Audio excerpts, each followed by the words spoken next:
Muy buenas noches, chicos. Vamos a empezar con la sesión del día de hoy. Hoy día vamos a hablar de la psicopatología desde el paradigma de la neurodiversidad, una mirada inclusiva, respetuosa y actualizada de la diversidad mental.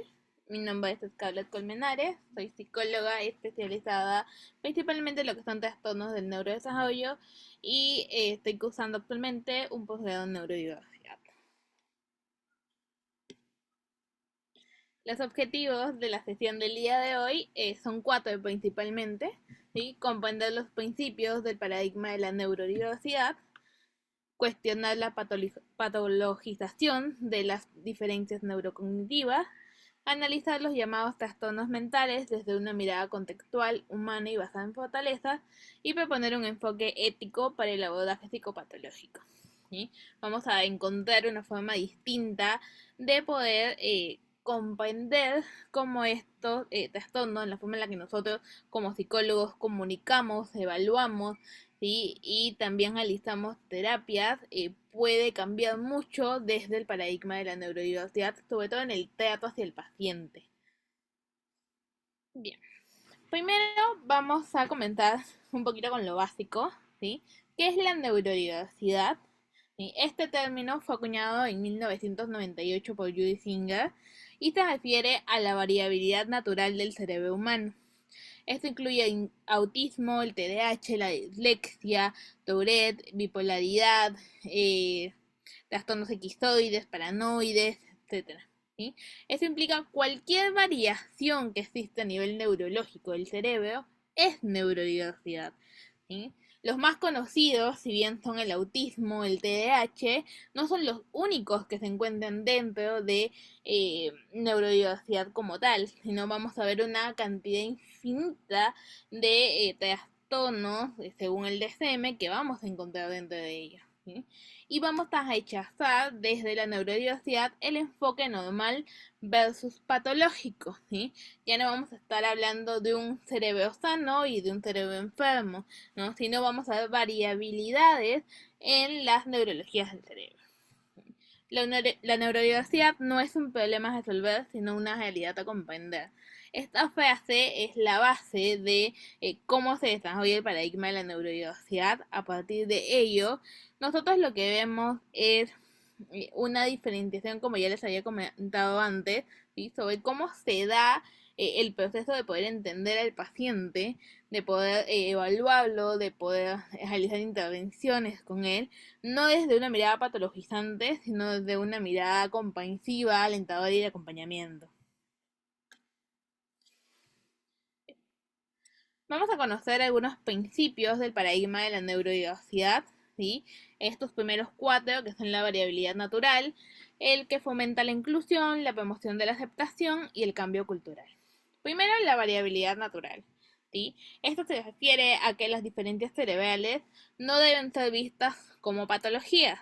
¿Sí? Estas simplemente deben ser vistas como una forma natural en la que el cerebro ha aprendido a desarrollarse de una forma distinta. Busca fomentar la inclusión y crear entornos accesibles para todos. Esto incluye tanto a personas neurotípicas como a personas neurodiversas. También la valoración de las habilidades únicas de los neurodivergentes bajo la promoción de la aceptación, ¿sí? Ya dejar un poco de lado la estigmatización de las diferentes condiciones neuropsicológicas, ¿no? Sino también promoverlas como parte de la diversidad cerebral. Y por último, buscamos un cambio cultural bajo la adaptación social para aceptar todas las formas del cerebro. ¿Sí? Dentro de estos cuatro ejes que manejamos en el paradigma de la neurodiversidad, vamos a ver que el valor de la diversidad neurológica es equivalente al valor de la biodiversidad. ¿Sí? Eso va a implicar, ¿sí?, que cuando hablamos de bio nos referimos a todas las formas humanas, a todas las formas de vida como tal, sean personas, animales, entre otros, ¿sí? Entonces parte de esa variabilidad que se presenta en otras especies, también la vamos a ver dentro de la especie humana. ¿Sí? Entonces va a ser equivalente y vamos a tener que aceptarla como parte de y no sesgarla y no separarla y caer en perjuicio en base a ello. ¿Sí? También se comenta que el sufrimiento no va a provenir exclusivamente de la condición, sino del entorno social no adaptado, ¿sí? Eso implica que, por ejemplo, hasta hoy en día, vemos que existen, por ejemplo, leyes basadas en inclusión, pero que al final de cuentas no se aplican a una verdadera inclusión. Y entonces tenemos entornos sociales eh, todavía muy activos, muy complicados para que una persona con alguna neurodiversidad pueda integrarse a ellos. ¿Sí? Aquí priorizamos también la agencia, la autodefinición y el consentimiento informado.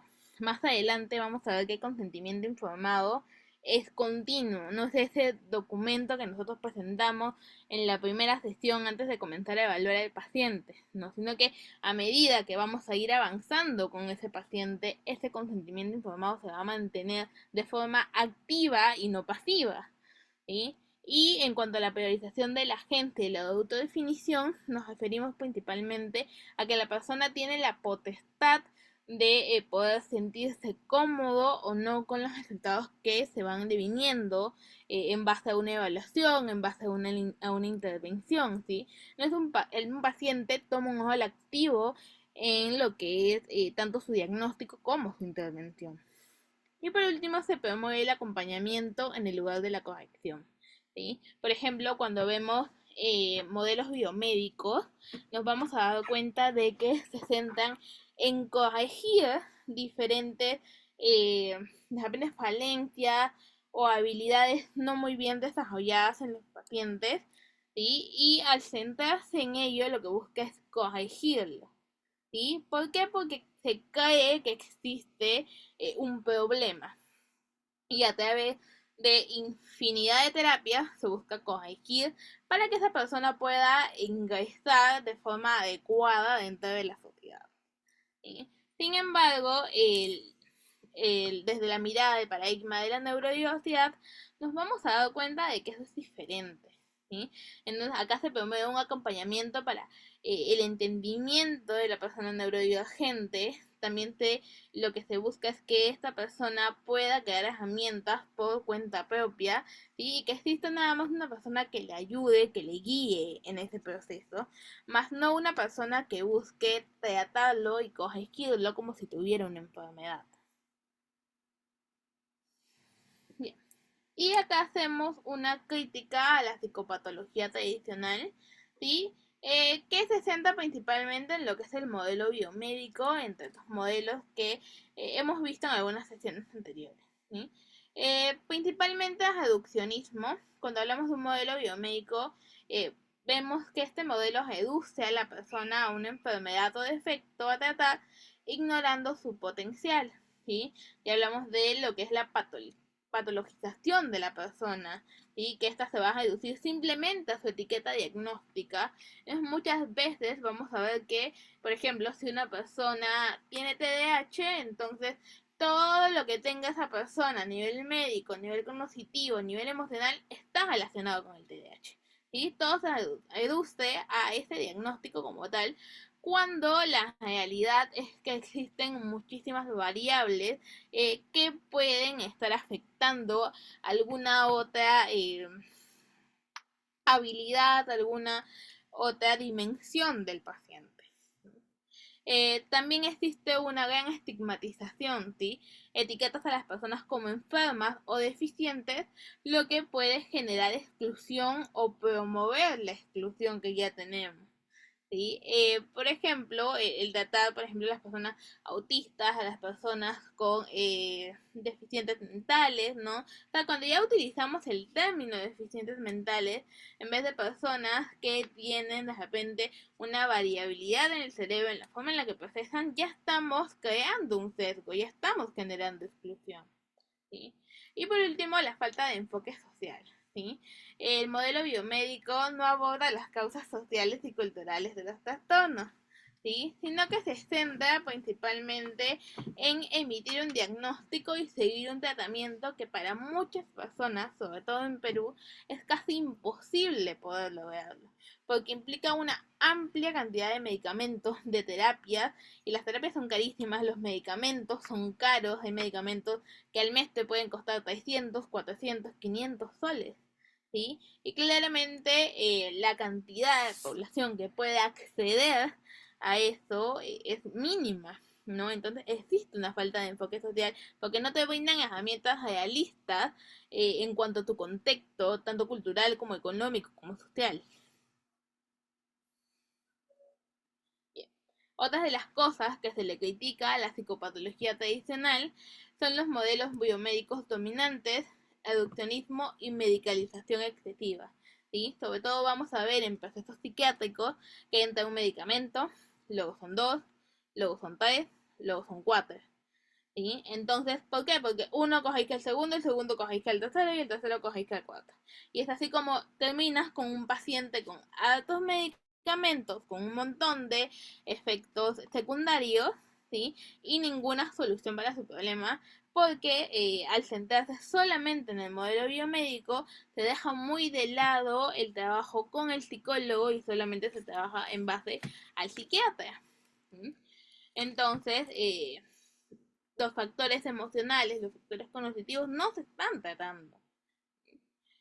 También se ignoran factores como trauma, pobreza, capacitismo y racismo, ¿sí? Tenemos que tener un enfoque cultural para poder entender todas las condiciones que afectan el ambiente de esa persona y el contexto en el que esto se desarrolla, ¿sí? Porque, por ejemplo, van a haber personas que de repente no te van a aceptar una transfusión de sangre, que por sus condiciones sociales, por sus creencias, no van a aceptar medicamentos, por pobreza no van a poder acceder a ellos, porque tiene factores como trauma que van a complejizar el diagnóstico, ¿sí? Entonces todo eso se tiene que tener en cuenta y bajo el modelo biomédico no se tienen en cuenta en la gran mayoría de los casos, ¿sí? Los manuales diagnósticos como el DSM 5R o el CIE-11 en este caso a menudo están descontextualizados. ¿Sí? Están hechos en una base estadística y recordemos que esos son manuales psiquiátricos basados en el modelo biomédico. ¿Sí? No existen manuales hasta el momento psicológicos que nos puedan brindar un modelo contextualizado dentro de este proceso que nos permita a nosotros como psicólogos poder brindar una atención oportuna y un diagnóstico adecuado. ¿Sí? Además de ello, también hay riesgo de sobrediagnóstico y de estigmatización, ¿sí? Pacientes que llegan por un diagnóstico y terminan con 4 o 5 diagnósticos. Tengo pacientes que han llegado a consulta en algún momento, ¿no? Y a la hora de realizar su motivo de consulta, desarrollar su historia clínica, me dicen, no, ¿sabes qué? En algún momento me han diagnosticado bipolaridad, luego me diagnosticaron ciclotimia, ansiedad, depresión, pero me han dicho que autista no soy, ¿no? Y luego cuando revisamos todos sus evaluaciones, vemos análisis funcional, vemos la funcionalidad ejecutiva, vemos aspectos cognitivos, sociales de su entorno. ¿Sabes qué? Es autista. Todos los diagnósticos anteriores que le habían dado a este paciente estaban mal. ¿Sí? ¿Por qué? Porque simplemente han ido aumentando diagnósticos porque a simple vista el paciente no se le veía como una persona autista.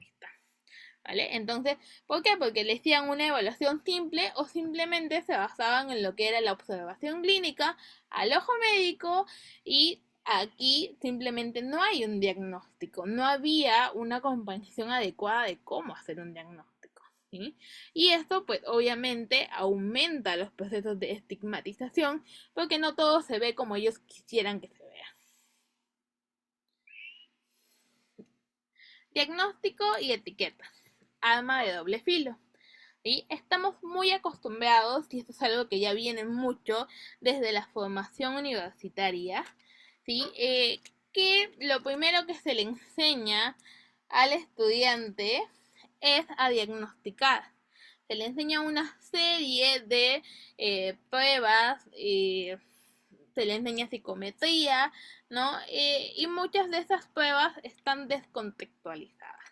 ¿Sí? Eso implica de que al estudiante se le va a enseñar cómo aplicar esas pruebas, pero no se va a complementar con observación, con análisis funcional, no se va a complementar con análisis ejecutivo, aspectos cognitivos, hacer un diagnóstico multidimensional que abarque todas las dimensiones del paciente, que sean motores, cognitivas, sociales, ejecutivas, entre otras. ¿Sí? ¿Por qué? Porque se centran en poder emitir un diagnóstico rápido basado en el modelo biomédico. ¿Sí? Entonces, ¿qué nos dice el modelo biomédico? Que en una consulta de 30 minutos nosotros tenemos que emitir un diagnóstico. ¿Sí? Entonces, claramente cuando hablamos de factores psicológicos, esto no se va a dar. Porque, por ejemplo, en niños, que de repente es mucho más fácil poder hacer un diagnóstico, necesitaríamos entre 3 a 4 sesiones para poder emitir un diagnóstico certero evaluando todas las áreas dimensionales.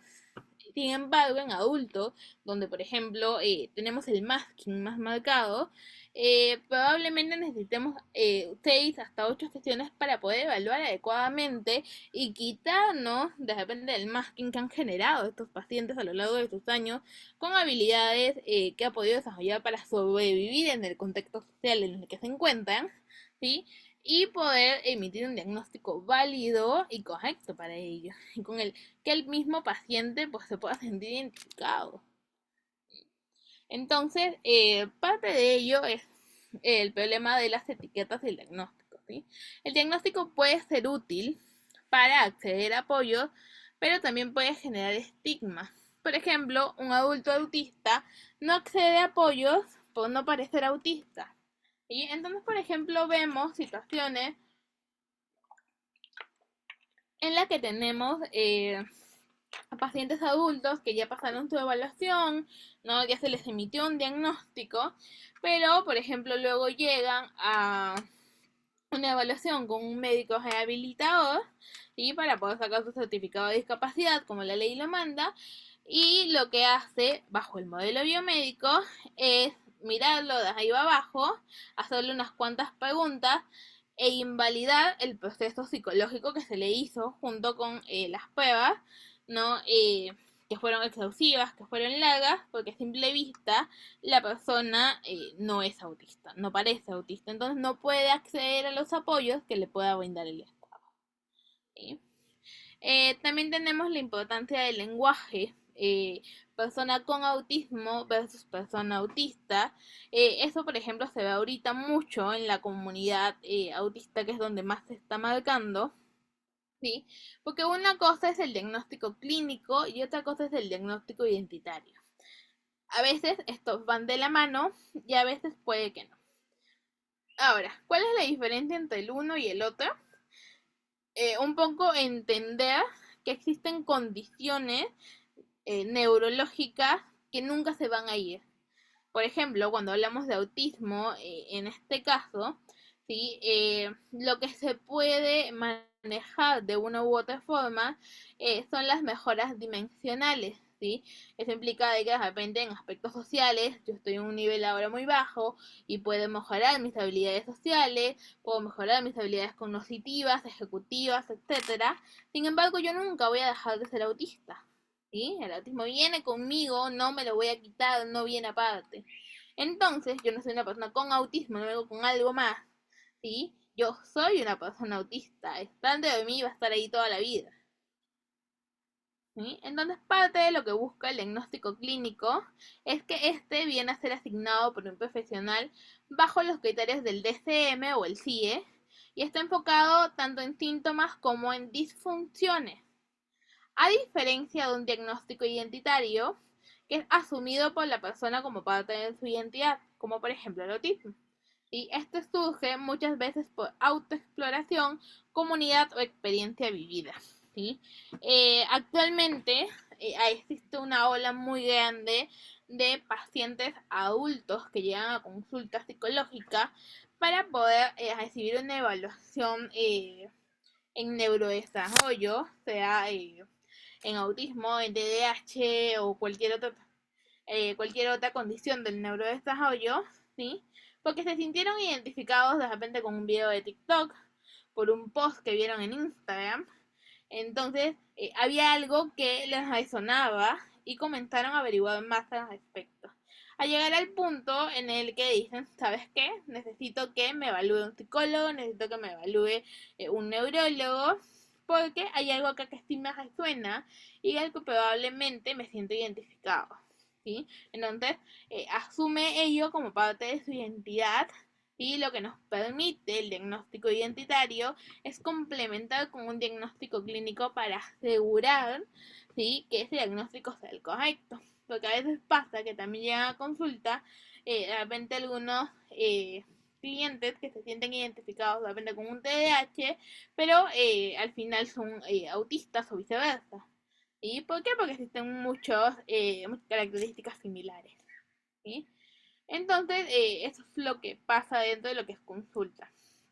Existe una tensión entre la validación profesional y el conocimiento subjetivo. A veces los profesionales tienen ese miedo a que las cosas simplemente como que se salgan de sus manos. ¿Sí? Pasa que, por ejemplo, va a llegar un paciente a consulta y te va a decir, ¿sabes qué? Eh, no sé, tengo sospechas de que puedo ser autista. Entonces, me gustaría que me evalúes. ¿No? Entonces el psicólogo te mira de arriba abajo y te dice, no, tú no eres autista. Entonces ya te quitó el reconocimiento y te quitó la oportunidad de ser evaluado por 2 minutos que te vio. ¿Sí? Entonces, el trabajo que todavía se hace dentro de lo que es psicología está llenísimo de sesgos. Y esto es en base a problemas que ha habido con el modelo biomédico, ¿no? Y en base a los prejuicios que existen, ¿no? Y la idiosincrasia también de los profesionales, que lamentablemente todavía no están informados un poco de los derechos que tienen los pacientes como tal de poder ser evaluados, ¿no? Y de poder tener un trato respetuoso y empático. Ahora, tanto el diagnóstico clínico como el diagnóstico identitario pueden convivir o entrar en conflicto dependiendo del contexto. ¿Sí? Por ejemplo, hay pacientes que tienen un diagnóstico clínico, pero que de repente no les resuena o que no quieren aceptarlo. ¿Sí? Entonces puede entrar en conflicto, ¿sí? Porque el paciente pues, puede asegurar que está en óptimas condiciones, que es una persona normal, ¿no? Y que no tiene ningún trastorno. Ahí van a entrar en conflicto. Pero personas que ya les sonaba desde antes, que vienen con una mirada abierta hacia ello, probablemente el diagnóstico clínico con el identitario convivan juntos. Por ejemplo, una persona autista autoidentificada sin diagnóstico formal, que es invalidada por instituciones a pesar de cumplir con los criterios y necesitar adaptaciones. ¿Sí? Justo lo que habíamos conversado de no permitir al paciente recibir una evaluación idónea, porque a ojo clínico esto no es posible. Pasamos a lo que es la función social y cultural en los diagnósticos. ¿Sí? La función principalmente que nos permite un diagnóstico, uno, es la autoidentificación como herramienta de empoderamiento, ¿sí? Nos permite crear comunidades de pacientes que se puedan apoyar entre ellos, ¿sí? Tener una identidad un poco más marcada. También nos permite tener diagnósticos como estrategias de adaptación en contextos patologizantes, ¿sí? Pacientes que llegan a consulta con muchas dudas, con muchas cosas que de repente no le cuadran en su vida, en el día a día, y cuando obtienen su diagnóstico encuentran muchas respuestas a preguntas que se habían elaborado a lo largo de los años y por las cuales ellos consideraban que de repente no encajaban en su entorno. ¿Sí? Entonces nos permite uno validar la experiencia de la persona y otro crear estrategias para que te pueda continuar adaptando, pero estrategias que se adapten a sus necesidades. Y también existen riesgos del sobrediagnóstico en infantes neurodivergentes sin adecuaciones escolares. ¿Sí? Esto lo vamos a ver un poquito más adelante, sobre todo lo que es infancia, ¿sí? Porque vamos a ver de que hay muchas características que a veces las confundimos un poco por ignorancia quizá, o por no querer ver las señales, ¿sí? Las podemos confundir con aislamiento, con niños retraídos, con niños bajanchudos, malcriados, entre otras, ¿sí? Eh, Acá, desde el paradigma de la neurodiversidad, vamos a ver el diagnóstico como una experiencia vivida, no solo como etiqueta técnica. ¿Sí? Porque cuando los pacientes llegan a consulta y uno se centra muchísimo en lo que te comenten su historia de vida, el hacer una entrevista centrada en las experiencias, ¿sí? Nos vamos a dar cuenta que escuchando a veces evaluamos mucho más que tomando pruebas psicométricas. Buscamos lo que es la lectura neurodivergente de trastornos comunes, ¿no?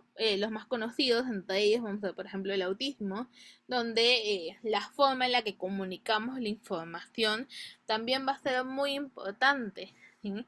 Porque es diferente que ya obtenga el diagnóstico de repente de un niño y yo le diga al padre, ¿sabes qué? Tu hijo tiene fallas en la comunicación. Esto implica, hay un problema, algo no está bien, y esta persona está enferma, y esta persona es problemática, y esa persona está mal, ¿no? A diferencia de decir que tiene una diferencia en el procesamiento social y sensorial. Eso implica que es diferente, eso implica de que tiene una forma de procesar neurológicamente las cosas diferente a la que estamos acostumbrados. Eso no implica que sea malo, no implica una falla, simplemente implica una diferencia. ¿Sí? Y también nos podemos centrar en las fortalezas. ¿Sí? Las fortalezas, por ejemplo, el autismo es el pensamiento lógico, la atención al detalle, ¿no? Entre otras. Y por ejemplo, en el TDAH, ¿sí? Podemos hablar de inatención, de una persona que no tiene buenas habilidades ejecutivas, ¿no? Vamos a ver de que no tiene buenas habilidades cognitivas, ¿no? O podemos hablar de un estilo cognitivo oscilante, ¿sí? Que va a variar dependiendo de los contextos. ¿Sí? Y vamos a centrarnos también en sus fortalezas, como la creatividad, el pensamiento divergente o el hiperenfoque en actividades de su interés. Y por ejemplo, en el caso más conocido, que es lo que normalmente más llega a consulta, ¿no? Que es ansiedad y depresión, ¿sí? Que no siempre los síntomas que llegan de la mano con la ansiedad y con la depresión se tienen que eliminar, ¿sí? Que son señales a comprender del paciente, ¿sí? Cómo esa persona ha afrontado las distintas situaciones que ha tenido a lo largo de su vida, ¿sí? De repente no han sido las óptimas, pero ha trabajado con las herramientas que tenía en este momento. Entonces, tenemos que buscar de dónde viene el origen de la ansiedad, de dónde viene el origen de la depresión, ¿no? Y comprender cómo la persona ha procesado ello, ¿sí? Y probablemente tengamos que fortalecer el estilo de las respuestas adaptativas ante ambientes hostiles, ¿sí? Que se pueden dar en el caso de la ansiedad y la depresión. Bien, también tenemos lo que es la función del síntoma versus el síntoma como disfunción. ¿Sí? Esto es algo que vamos a ver sobre todo en las primeras consultas cuando estemos evaluando al paciente. Y vemos, por ejemplo, qué está tratando de comunicar el síntoma. ¿Sí? La forma en la que nosotros tenemos que ver no es simplemente como un checklist que tenemos que marcar según el DSM o el CIE, ¿no? Sino que también tenemos que conocer la contextualización del síntoma. ¿Sí? Todo síntoma tiene un sentido subjetivo, incluso cuando genera malestar. Entonces, vamos a ver que en la psicopatología tradicional, lo que es considerado una disfunción debe eliminarse. Sin embargo, en neurodiversidad vamos a ver que esto lo vamos a leer como una adaptación, señal o recurso fallido. Esto sobre todo se ve con pacientes adultos que llegan a consulta y que vamos a ver que ya tiene los recursos desarrollados, que ya ha desarrollado habilidades para poder adaptarse a sus entornos y que de repente esos recursos que manejan no son los mejores, ¿sí?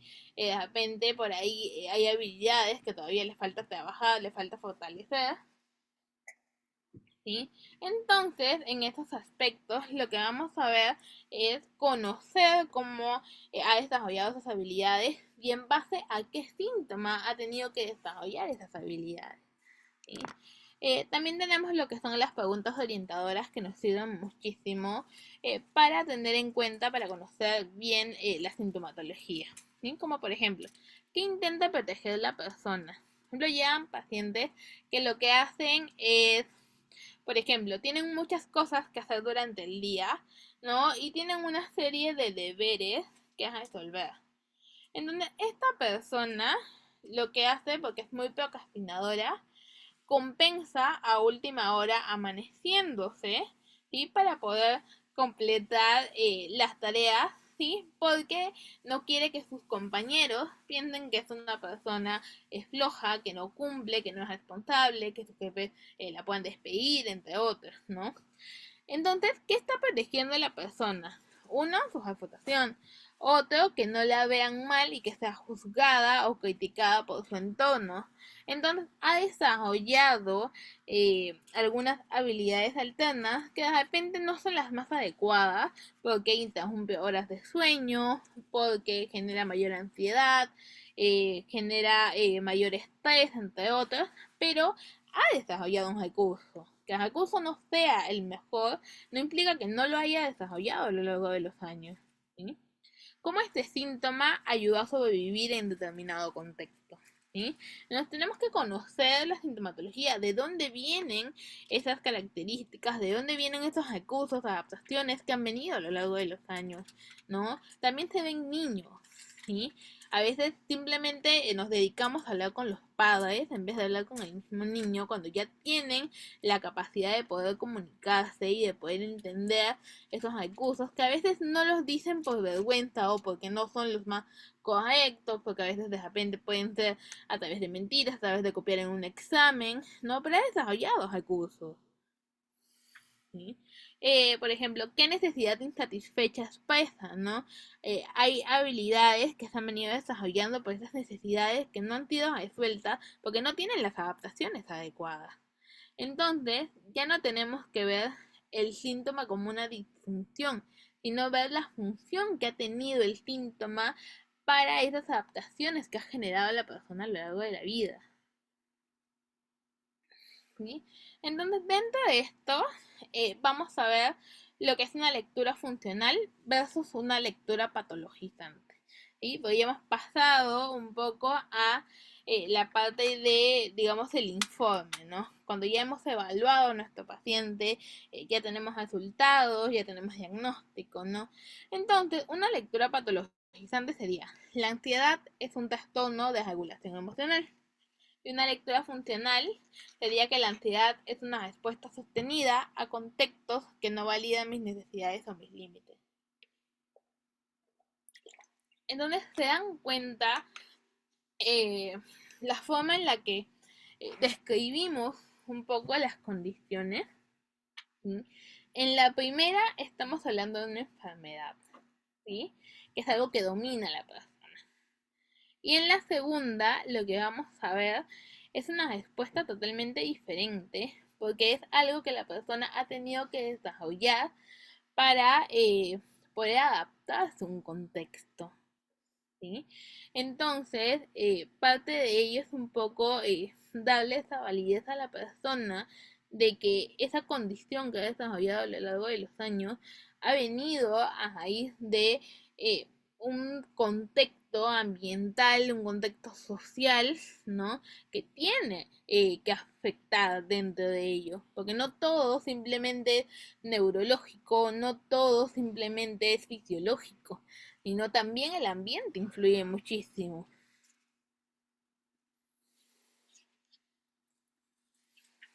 Bien, por ejemplo, vamos a ver el caso de ansiedad social, ¿sí? Una niña que se pone muy nerviosa en clase puede haber sido muchas veces ridiculizada por equivocarse, así que ahora teme hablar para protegerse, ¿sí? Este es un caso de ansiedad social, ¿sí? Entonces, esta ansiedad social puede venir de reflejar años de burlas o invalidaciones, en donde la persona ha desarrollado una protección anticipada frente a los juicios externos.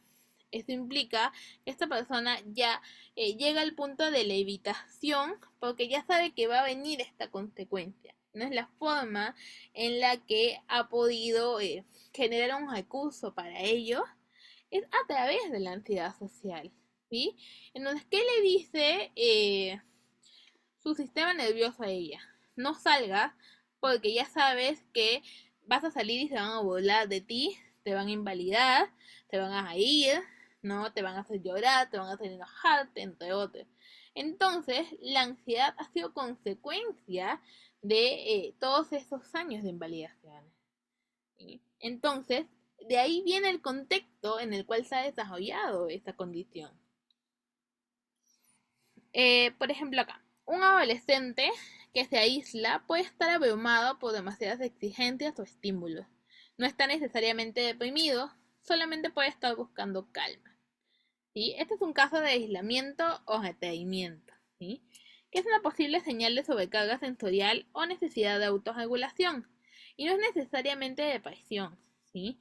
Ver a una persona que está aislada, que no le gusta la bulla, que no le gusta la gente, necesariamente no va a ser depresión, ¿sí? ¿Por qué? Porque hay muchos aspectos que evaluar. No solamente tenemos que centrarnos en lo que nos puede decir una sola prueba, hay que evaluar funcionalidad del paciente, hay que evaluar estilos de vida, hay que evaluar respuestas evitativas, hay que evaluar muchísimas cosas.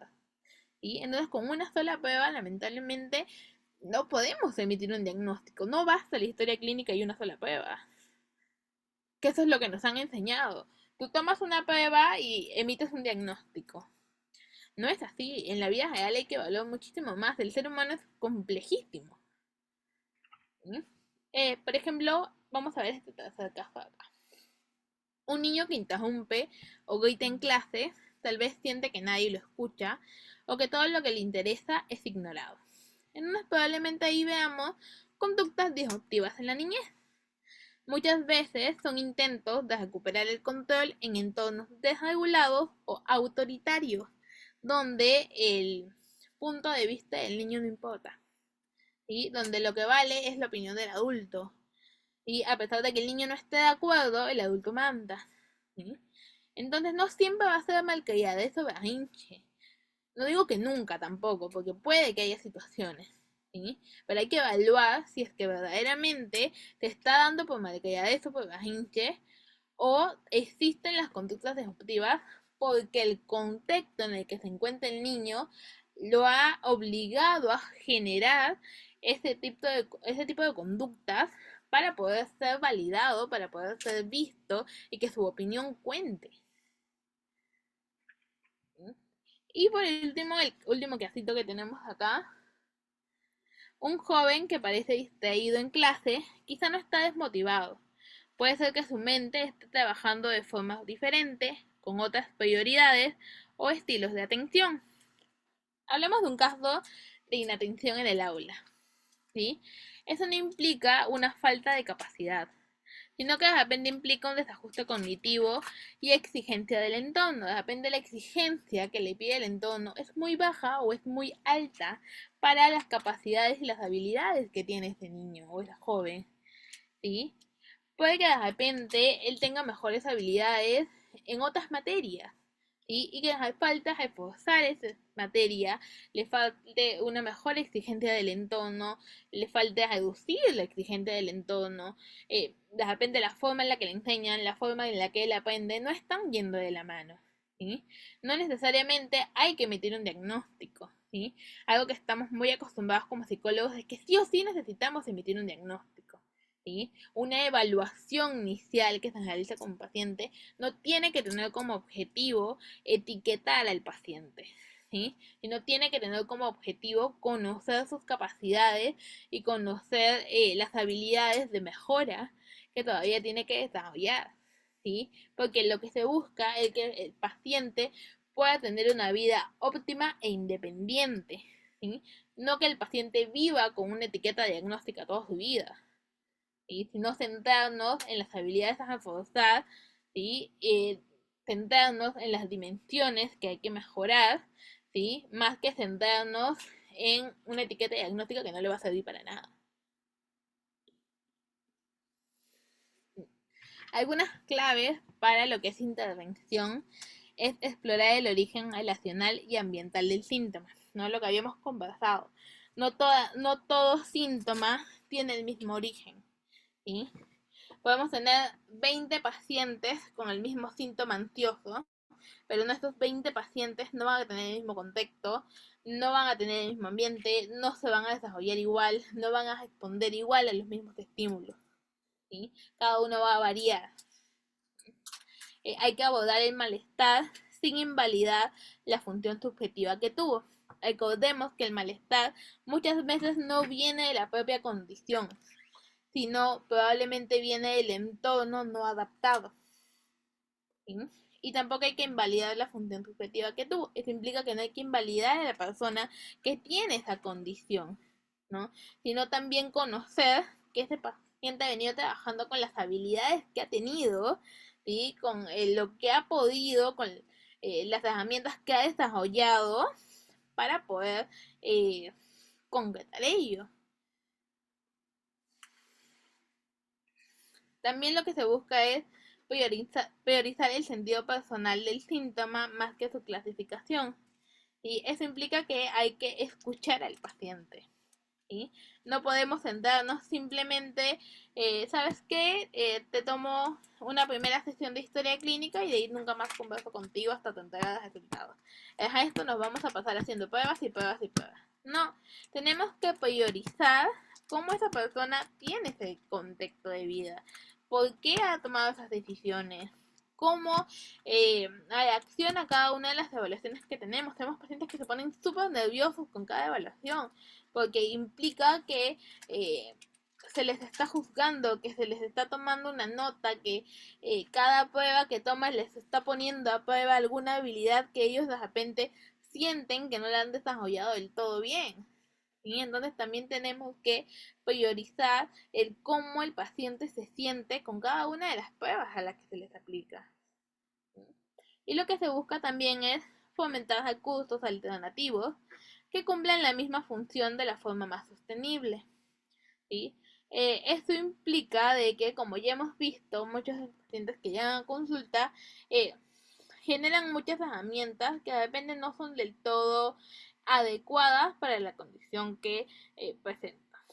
Entonces, hay que buscar herramientas que se adapten mejor a sus necesidades, pero sin invalidar la experiencia que ya han vivido con las herramientas que han podido desarrollar. Bien, también vamos a ver algunas prácticas clínicas respetuosas y éticas. Para eso vamos a seguir estos 4 pasos. Primero es la escucha activa, ¿sí? Sin prejuicio ni interpretación patológica automática. Sé que a todos nos encanta utilizar nuestro ojo clínico y que a la primera ya le pusimos un diagnóstico hasta a nuestro mejor amigo, ¿vale? Pero cuando llega un paciente a consulta, ese diagnóstico me lo guardo para mí, ¿sí? Y voy a tener que dejar muchos de mis prejuicios de lado, mucho de cómo yo ya conocía la sintomatología de los pacientes, porque cada paciente es un mundo totalmente distinto, ¿sí? Y muchos de ellos probablemente lleguen con muchas condiciones que estén muy ocultas, ¿sí? Y que hay que sacar de a poquitos y que poco a poco se va a ir deslumbrando la verdadera condición del paciente, ¿sí? Entonces, escucha activa, ¿sí? Centrarnos en verdaderamente escuchar la experiencia del paciente y cómo se desenvuelve en su día a día, cuáles son las herramientas que ha generado. Otra, la perspectiva interseccional, ¿sí? Eh, un episodio ansioso no se va a ver igual en una persona de género femenino, de raza negra, eh, con discapacidad, que de repente en una persona blanca, de clase baja, sin discapacidad. Se van a ver totalmente distintos, ¿sí? Entonces hay que tener en cuenta la perspectiva interseccional, ¿sí? Hay que conocer, hay que aprender sobre ello, ¿sí? Por eso existen tantas formaciones, tantos recursos en internet que nos permiten a nosotros conocer y validar distintos tipos de experiencia. No estamos hablando de una misma persona que va a venir igual en todos los pacientes. Cada persona es un mundo totalmente distinto.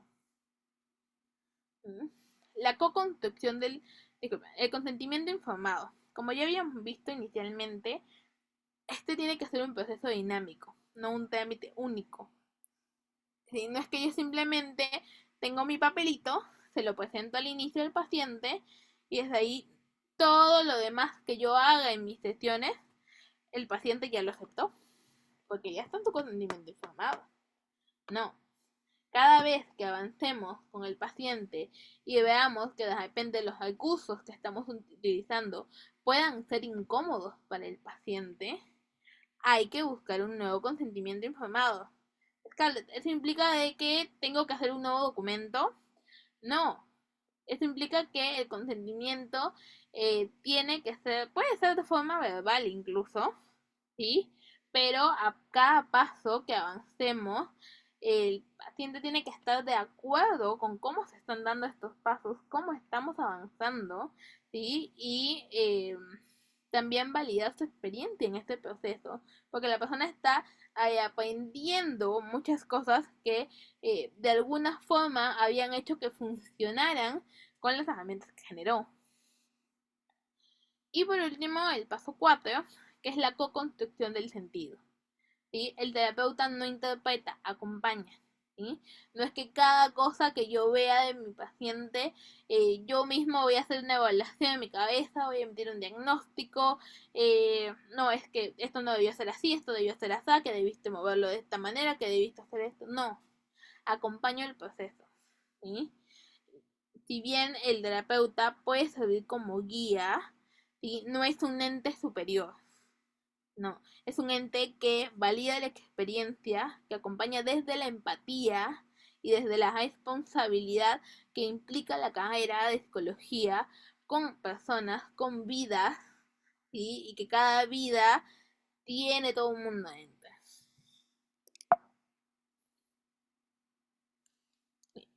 La evaluación y el acompañamiento centrado en la persona, que es lo que busca la perspectiva de la neurodiversidad, es centrarse en 3 puntos claves.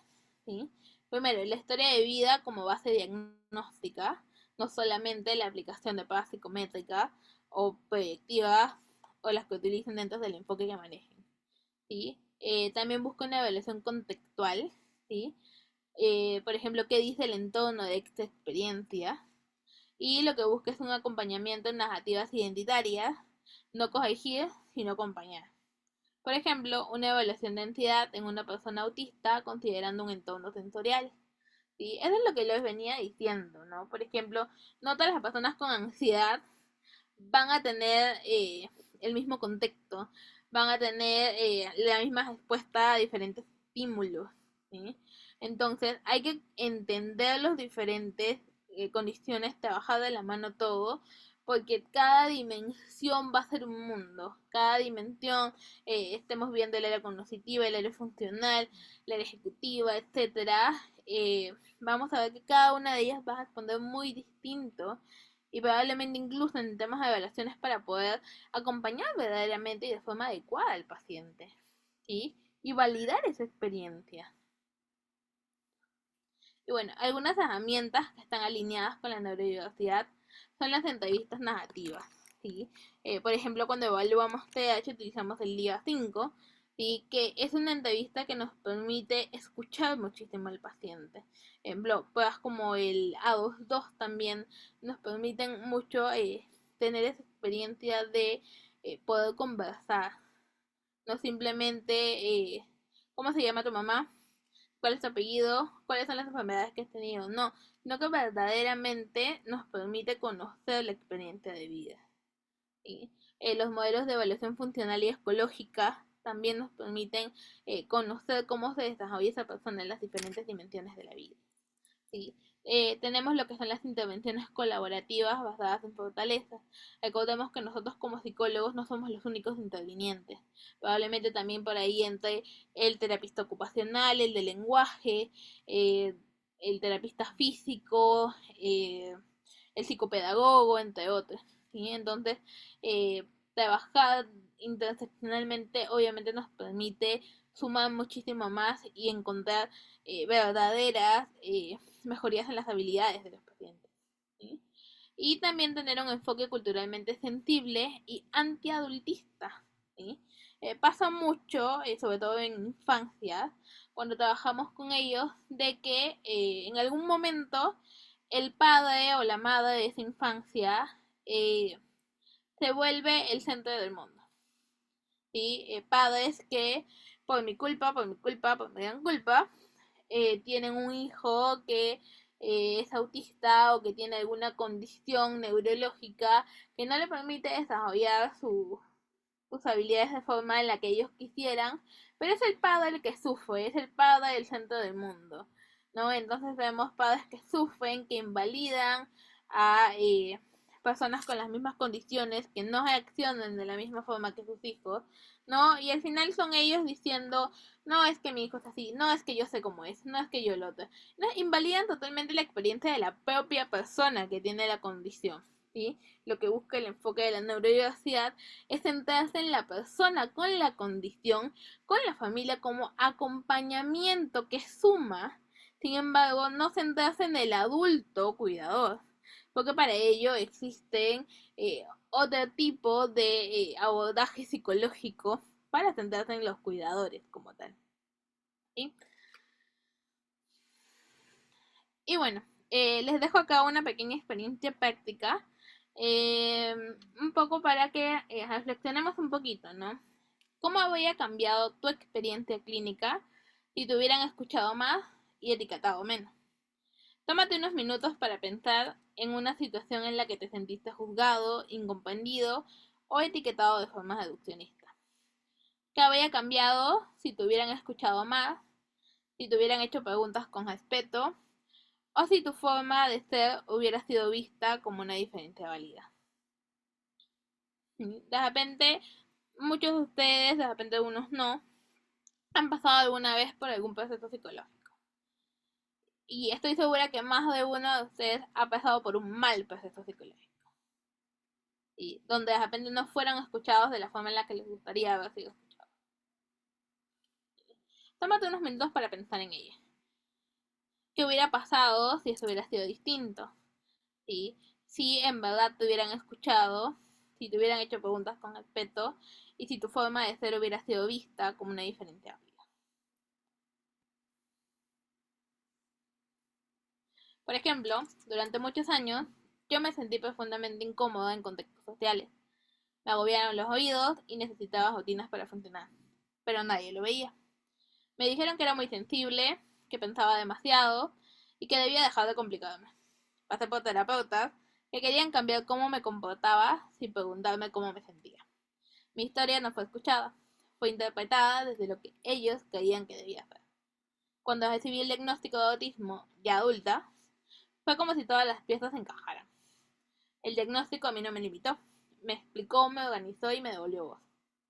Si me hubieran escuchado antes, si hubieran visto mi necesidad en lugar de forzarme a encajar, mi camino definitivamente hubiera sido menos doloroso. Y esto no es una forma de romantizar, ¿sí? Esto es una forma de dar visibilidad a muchos de los pacientes que llegan con esta misma condición, ¿sí? Con esta misma experiencia de no haber sido validado por 4, 5, 6 psicólogos por los que pasaron. Y esto no es experiencia de uno, es experiencia de muchísimos pacientes con diagnósticos tardíos. Incluso con muchísimas infancias donde las terapias que se les brindaron no fueron respetuosas. Entonces, les dejo este pedacito un poco para que reflexionen un poco sobre cómo abordan a sus pacientes, si en verdad lo están haciendo de forma ética y responsable. Algunas conclusiones de esta sesión son que la neurodiversidad desafía los modelos clínicos tradicionales. Y quiero dejar claro acá de que la neurodiversidad no está peleada con el modelo biomédico. Simplemente considera que las intervenciones médicas deben darse siempre y cuando éstas sean necesarias. ¿Sí? Y no trabajar tanto en el reduccionismo, sino simplemente ser complementario a una mirada neurodiversa real. ¿sí? Impulsa lo que es un enfoque ético, social y humano principalmente. Ahí conoce el sufrimiento sin reducirlo a una categoría y promueve una psicología inclusiva, situada y crítica. Bien, les dejo por aquí alguna bibliografía sugerida, ¿sí? Sobre todo la primera, que es Psicopatología Crítica y Neurodiversidad, ¿sí? Luego Neurodiversity, The Better Idea, Guías de Inclusión y Neurodiversidad, y Why We Need a Participatory Model of Autism Research, ¿sí? Que se centra un poco en el modelo de intervenciones basadas en la escucha, sobre todo en lo que es autismo. Bien, gracias por su atención. Me pueden encontrar en Espacio Autista o si no a través de la Federación Internacional de Psicología, y recordarles de que el 5 de julio inicia una formación internacional en espectro autismo basados en el paradigma de la neurodiversidad. ¿Sí? Esta está avalada por FEPSI, por Psicohex, por ILADA y por Sinaxis Capacitaciones en Argentina, y además de ello tenemos el respaldo del Instituto Peruano de Psiconeuroinmunología, que nos está dando su respaldo acá en Perú. Igualmente, si tienen cualquier duda, cualquier consulta, la pueden dejar por el chat, y los voy a estar contestando en breve. Muchas gracias por escuchar.